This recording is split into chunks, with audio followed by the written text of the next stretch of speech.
ബഹുമാനപ്പെട്ട നബിയുല്ലാഹി സുലൈമാൻ അലൈഹിസ്സലാം, സുലൈമാൻ നബി അലൈഹിസ്സലാം നിസ്കാരത്തിലല്ലേ വഫാത്തായത്? അള്ളാഹുവിനോട് വഫാത്ത് ചോദിച്ചതും നിസ്കാരത്തിലല്ലേ? നിസ്കാരത്തിൽ വഫാത്തായ സുലൈമാൻ നബി അലൈഹിസ്സലാം ഒരു വടിയും പിടിച്ചിട്ട് ഒരു കൊല്ലക്കാലമല്ലേ ഒരേ നൃത്തം നിന്നത്. അപ്പുറത്ത് പണിയെടുക്കുന്ന ജിന്നുകള്, ശൈത്താന്മാര്, അവരൊക്കെ വിചാരിച്ചു സുലൈമാൻ നബി നമ്മളെ നോക്കി നിൽക്കുകയാണ്. ആ പയ്യിൽ പിടിച്ച വടി, ആ വടിയുടെ ഭാഗത്തേക്ക് ഒരു ചെതല് വന്നു. അങ്ങനെ അത് തിന്നാൻ തുടങ്ങി. വടിയങ്ങ് വീണപ്പോ സുലൈമാൻ നബി അലൈഹിസ്സലാം ഒരു ഭാഗത്തേക്ക് മറിഞ്ഞു വീണു. അപ്പോഴാണ് അവര് മനസ്സിലാക്കിയത് സുലൈമാൻ നബി അലൈഹിസ്സലാം മൗത്തായിട്ടുണ്ട്. നിസ്കരിച്ചുകൊണ്ട് മൗത്തായ സുലൈമാൻ നബി അലൈഹിസ്സലാം ഒരു വർഷം തന്നെ ഒരേ നൃത്തം നിന്നുപോയി. ശരീരത്തിന് കേടുപാട് പറ്റിയിട്ടില്ല. കാരണം ദുനിയാവിൽ നിന്ന് വിട വാങ്ങിയത് അള്ളാഹുവുമായുള്ള സംഭാഷണത്തിലാണ്. റബ്ബിന് സുജൂദ് ചെയ്തുകൊണ്ടല്ലേ ഇമാമുൽ ആലം അബൂ ഹനീഫ റളിയല്ലാഹു അൻഹു വഫാത്തായത്. ഭരണം ഏറ്റെടുക്കാത്തതിന്റെ പേരില് അന്നത്തെ കാലത്തെ ഭരണാധികാരി ജയിലിൽ അടച്ചിട്ട് അബൂ ഹനീഫ ഇമാം റളിയല്ലാഹു അൻഹു പീഡിപ്പിച്ചില്ലേ? നിരന്തരമായി ചാട്ടവാറ് കൊണ്ടടച്ചില്ലേ? പക്ഷേ ചാട്ടവാറ് കൊണ്ടടിച്ചിട്ട് എന്റെ ശരീരത്തിൽ എത്ര പരിക്ക് പറ്റിയാലും ഈ ദുനിയാവിന്റെ ഭരണം എനിക്ക് വേണ്ട. എത്ര നിങ്ങൾ നിർബന്ധിപ്പിച്ചാലും ഭരണം ഞാൻ ഏറ്റെടുക്കൂല. ശരീരത്തിന്റെ പല ഭാഗങ്ങൾക്കും അവശത വന്നപ്പോ നിസ്കരിക്കാൻ വേണ്ടി മഹാനവറുകൾ ആവശ്യപ്പെട്ടു. നിസ്കാരത്തിൽ സുജൂദിലെത്തിയപ്പോ റബ്ബ് സുബ്ഹാനഹു വ തആല ആത്മാവിനെ പിടിച്ചുപോയി.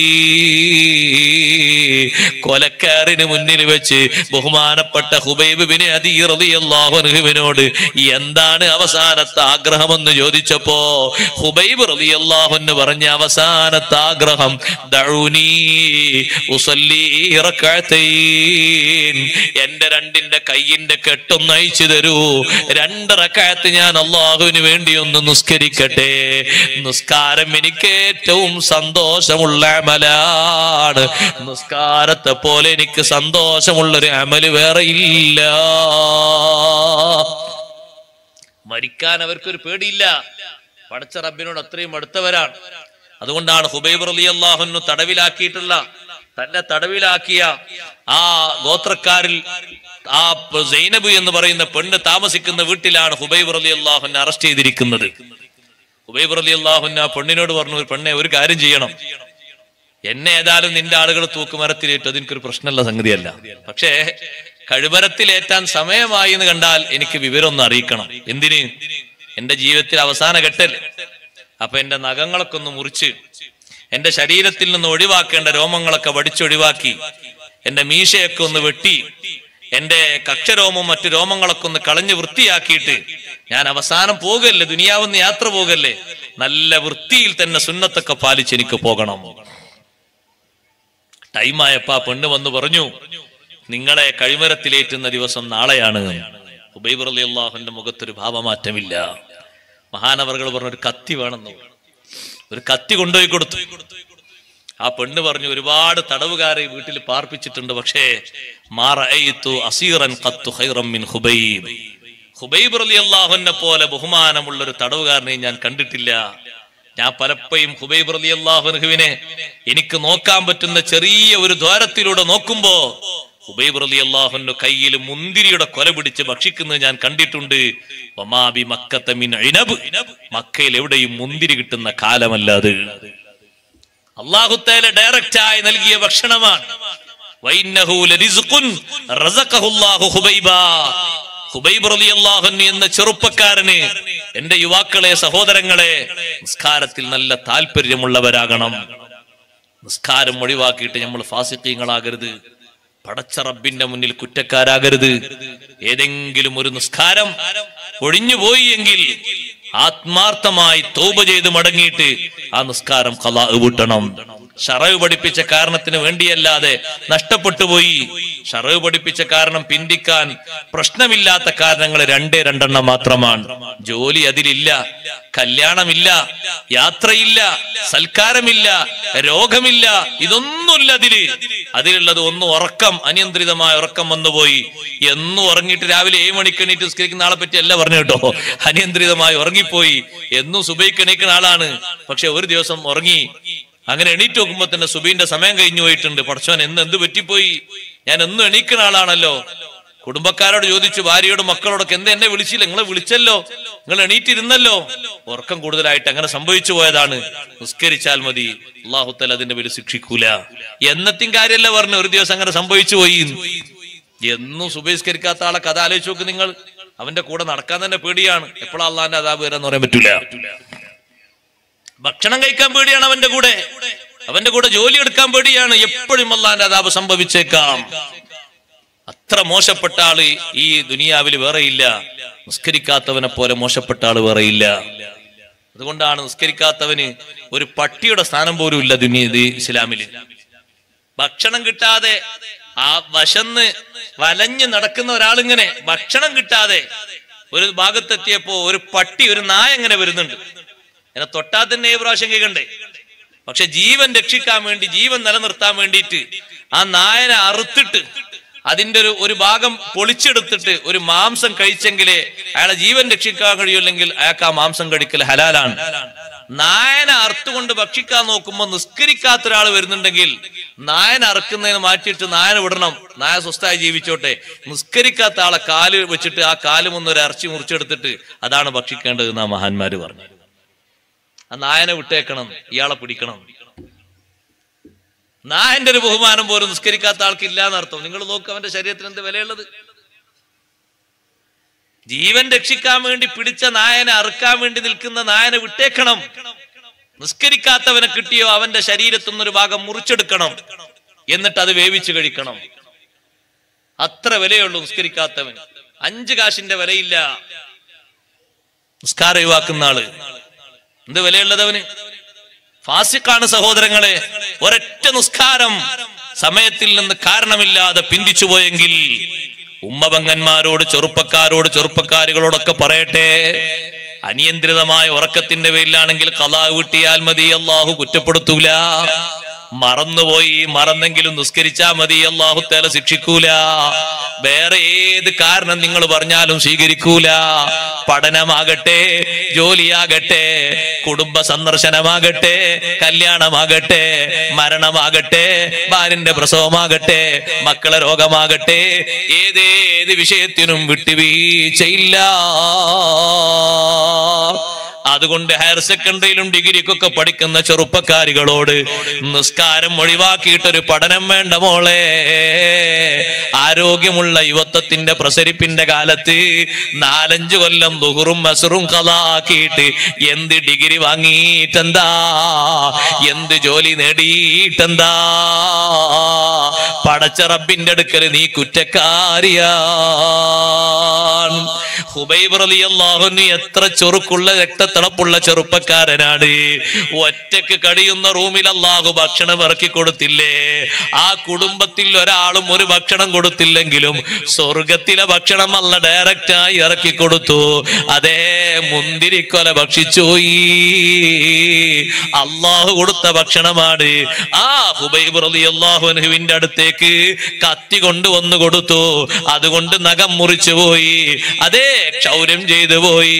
ഒഴിവാക്കേണ്ട രോമങ്ങളൊക്കെ മാറ്റി മുറിച്ചു പോയി. ഹുബൈബ് റളിയല്ലാഹു അൻഹു ആ കത്തി പിടിച്ചിങ്ങനെ ഇരിക്കുമ്പോഴാണ് സൈനബിന്റെ ചെറിയ പെൺകുട്ടി എഞ്ഞ് ഹുബൈബ് തങ്ങളുടെ മുന്നിലെത്തുന്നത്. ഹുബൈബ് റളിയല്ലാഹു അൻഹു പറയുന്നു, ഈ കുട്ടി മുന്നിലെത്തിയപ്പോ ഹുബൈബ് റളിയല്ലാഹു അൻഹു ആ കുട്ടി എടുത്ത് മടിയിൽ വെച്ചു. ആ പെണ്ണ് പേടിച്ചു പോയി. സുബ്ഹാനല്ലാഹ്, എന്റെ പെൺകുട്ടിയാണല്ലോ ആ ഹുബൈബിന്റെ മടിയിൽ ഇരിക്കുന്നത്.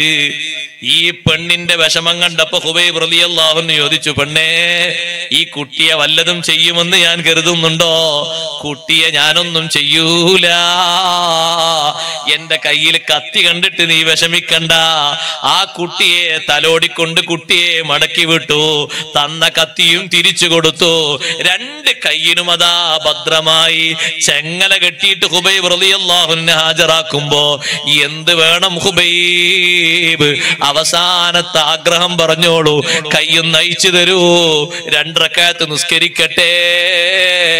2 റക്അത്ത് കൊലക്കാരന്റെ മുന്നിൽ 2 റക്അത്ത് നിസ്കരിച്ചിട്ട് ഹുബൈബ് റളിയല്ലാഹു അൻഹു ശത്രുക്കളോട് പറഞ്ഞില്ലേ, അവരൊക്കെ ഊറിച്ചിരിച്ചു പോയി. പക്ഷേ ആ രംഗം പിൽക്കാലത്ത് അബൂ സുഫിയാൻ ഇസ്ലാമിലേക്ക് വന്ന ശേഷം ഓർത്തിട്ടുണ്ട്. ഹുബൈബ് റളിയല്ലാഹു അൻഹുവിന്റെ സിരകളിലുള്ള ഈമാൻ, ഹുബൈബ് റളിയല്ലാഹു അൻഹു നിസ്കാരത്തിനോടുള്ള പ്രതിപത്തി അത് ചെറുതല്ല. നിങ്ങൾക്ക് വിഷമം തോന്നൂലെങ്കിൽ ലൗലാ അൻ തളുന്നു അന്നമാ ബി ജസുൻ, എനിക്ക് മരണത്തിന് പേടിയുണ്ട്, മരിക്കാൻ വലിയ വിഷമുണ്ട് എന്ന് നിങ്ങൾ മനസ്സിൽ കരുതൂലെങ്കിൽ ഞാൻ ഈ നിസ്കാരം നിർത്തൂല.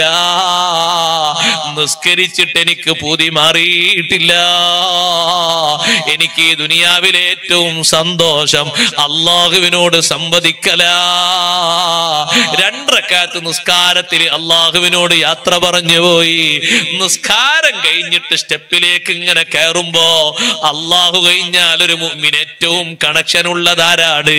ഏറ്റവും ബന്ധമുള്ളതാരാണ്? സ്വന്തം മാതാവല്ല, പിതാവല്ല, ഗുരുനാഥനല്ല. ഏറ്റവും ബന്ധമുള്ളത് ലോകത്തിന്റെ നേതാവ് മുഹമ്മദുർ റസൂലുള്ളാഹി സ്വല്ലല്ലാഹു അലൈഹി വസല്ലം തങ്ങളോട് ഒറ്റ സലാം പറഞ്ഞു പോയി. അസ്സലാമു അലൈക യാ റസൂലല്ലാഹ്. ളുഹാന്റെ സമയത്ത് സലാം പറഞ്ഞപ്പോ സ്വഹാബത്തിന്റെ ഇടയിൽ വെച്ച് അല്ലാഹുവിന്റെ റസൂൽ സലാം മടക്കി മദീനയിൽ വെച്ച് വഅലൈക്കസ്സലാം യാ ഹുബൈബ്. സ്വഹാബത്ത് ചോദിച്ചു, എവിടെ നബിയെ ഹുബൈബ്? നമ്മളെ ഹുബൈബിനെ കഴുമരത്തിലേറ്റാൻ വേണ്ടി കൊണ്ടുപോയിട്ടുണ്ട്. കഴുമരത്തിലേക്ക് അങ്ങ് കയറുമ്പോ എനിക്കൊരു സലാം പറഞ്ഞതാ. അള്ളാഹിനോട് യാത്ര ചോദിച്ച് മുത്തുനബി തങ്ങൾക്ക് അവസാനം സലാം പറഞ്ഞ് ഹുബൈബ് തങ്ങളുടെ അടുത്ത കാല് മേലോട്ട് വെച്ചപ്പോ ഒരു ദുആ നടത്തിപ്പോയി. സഈദ് ഇബ്നു ആമിർ തങ്ങൾ പറഞ്ഞു, ആ ദുആ കേട്ടിട്ട് ഞാൻ എന്റെ കാതുപൊത്തിപ്പോയി. കേൾക്കാൻ ഗൗരവമുള്ളൊരു ദുആയായിരുന്നു അത്. അല്ലാഹുമ്മ ഹസ്ഹിം അദദാ വഖ്തുൽഹും ബിദദാ വലാ തബ്ഖ മിൻഹും അഹദാ. ഈ ശത്രുക്കളിൽ ഒറ്റ എണ്ണത്തെയും അടുത്ത കൊല്ലം ഈ നേരമാകുമ്പോ ബാക്കി വെക്കരുതേ അല്ലാ. എല്ലാവരെയും നീ തകർക്കണം. ഹുബൈബ് തങ്ങളുടെ ശരീരം കഴുമരത്തിൽ നിന്ന് ഇറക്കാതെ, സഹോദരങ്ങളെ നിങ്ങൾ നോക്കണം, നിസ്കരിച്ച ശരീരം, മുത്തുനബി തങ്ങൾക്ക് സലാം പറഞ്ഞ ശരീരം 40 ദിവസത്തോളം കഴുമരത്തിൽ അവിടെ കെട്ടിവെച്ചു ശത്രുക്കൾ. മദീനത്ത് നിന്ന് നബി സല്ലല്ലാഹു അലൈഹി വസല്ലം 2 സ്വഹാബിമാരെ പറഞ്ഞയച്ചു, ഹുബൈബ് തങ്ങളെ ശരീരം ഒന്ന് താഴെ ഇറക്കിയിട്ട് മറവ് ചെയ്യാൻ. അവർ പോയി നോക്കുമ്പോ നമ്മളെ ശരീരം ഒന്നും, മരിച്ച ശരീരം ഒന്ന് വെക്കൂ, നേരത്തോട് നേരം കൂടുന്നതിനും നമ്മുടെ ശരീരത്തിന് ബഹുമാനമില്ലാത്തോണ്ടാ. നേരത്തോട് നേരം കൂടുമ്പോഴേക്ക് തുറന്ന അവയവങ്ങളിലൂടെ ചലം വരാൻ തുടങ്ങി. എന്ത് പവറാ സുഹൃത്തെ ശരീരത്തിനുള്ളത്. 2-3 ദിവസം കഴിയുമ്പോഴേക്ക് കണ്ണ് ചാടിപ്പോയി. പിന്നെ കുറച്ച് കഴിയുമ്പോ പല്ല് പുറത്തേക്ക് കൊഴിഞ്ഞുപോയി. അതാ മാംസപേശികളൊക്കെ നീങ്ങിപ്പോയി, എല്ല് ഞുരുമ്പിപ്പോയി. 40 ദിവസമായിട്ട് ഒരൊറ്റ രോമം പോലും കൊഴിഞ്ഞിട്ടില്ല, കണ്ണ് പോയിട്ടില്ല, പല്ല് പോയിട്ടില്ല, ഭാവമാറ്റങ്ങൾ ഏതും സംഭവിച്ചിട്ടില്ല. ചെറുപ്പക്കാരെ നന്നായി നിസ്കരിക്കണം, ഫർളും സുന്നത്തും നന്നായി നിസ്കരിക്കണം. ഉമ്മമാരെ മക്കളെ നിസ്കാരത്തിൽ നല്ലോണം താല്പര്യപ്പെടുത്തണം. സമയക്കുറവ് കൊണ്ട് ഞാൻ എന്റെ വിഷയം നിർത്തട്ടെ. നിസ്കരിച്ച് അള്ളാഹുവിന്റെ മുന്നിലെത്തുമ്പോ സ്വഹാബിമാരെ മുഖത്തുള്ള അടയാളം പോലെ സീമാഹും ഫീ വുജൂഹിഹിം മിൻ അസരി സുജൂദ്, ഇഷ്ടം പോലെ നിസ്കരിച്ചിട്ട് സുജൂദിന്റെ ലംഘുന്നൊരു പ്രഭ, ഒരു അടയാളം, ഒരു പ്രകാശത്തിന്റെ കിരണം സ്വഹാബത്തിന്റെ മുഖത്തൊക്കെ ആഖിറത്തിൽ കാണുമെന്ന് പറഞ്ഞില്ലേ? അതുപോലെ ഒരു പ്രകാശമുള്ള കല സ്വീകരിക്കാൻ നിസ്കാരം ദായിമാക്കിയിട്ട് നമുക്ക് കഴിയണം. നമ്മുടെ ശരീരത്തിന്റെ പവർ നാമും അല്ലാഹുമായുള്ള കണക്ഷന്റെ അളവനുസരിച്ചാണ്. ഏറ്റവും വലിയ കണക്ഷൻ ഒരു അടിമക്ക് സ്വീകരിക്കാൻ കഴിയുന്നത് സുജൂദ് ചെയ്തിട്ട് നിസ്കരിച്ചിട്ട് അള്ളാഹിനോട് അടുക്കാൻ കഴിയുന്നല്ലേ ഖുർആന് പറഞ്ഞത്. വസ്ജുദ് വഖ്തരിബ്, നീ നിസ്കരിച്ചിട്ട് അള്ളാഹിനോട് അടുക്കണം. അതുകൊണ്ടൊരു ഫർളും ഒഴിവാക്കരുത്. ഒഴിവാക്കിയ ഫർളുകളൊക്കെ വീട്ടണം. അള്ളാഹുവിനോട് ഖാലിസായ തൗബ ചെയ്യണം. എത്ര കാലം ശിഷ്ടമുണ്ടോ ഇനിയൊരു നിസ്കാരം ഒഴിവാക്കൂലെന്ന് പ്രതിജ്ഞ എടുക്കണം. മരണത്തിന്റെ മുമ്പ് ഒരു നിസ്കാരവും ബാക്കി വെക്കാതെ ഒക്കെ കടമ അനുസരിച്ച് നിസ്കരിച്ചുകൊണ്ട് അള്ളാഹുവിലേക്ക് യാത്രയാകാൻ അള്ളാഹു നമ്മെ സഹായിക്കുമാറാകട്ടെ.